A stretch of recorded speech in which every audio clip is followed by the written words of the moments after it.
కోపం వల్ల మనిషి యొక్క మనుగడే నాశనం అవుతుంది.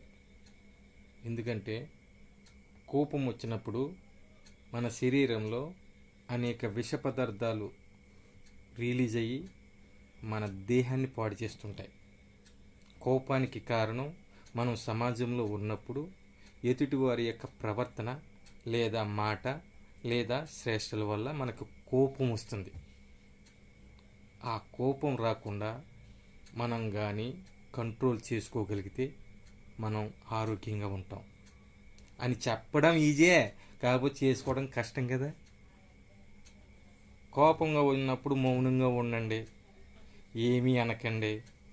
అలా మాట్లాడితే ఎదుటివారి యొక్క హృదయాలపైన చెరగని ముద్ర పడిపోద్ది. ఇలాంటివన్నీ చెప్తారు, కానీ కోపాన్ని కంట్రోల్ చేసుకోవడం చాలా కష్టం అండి.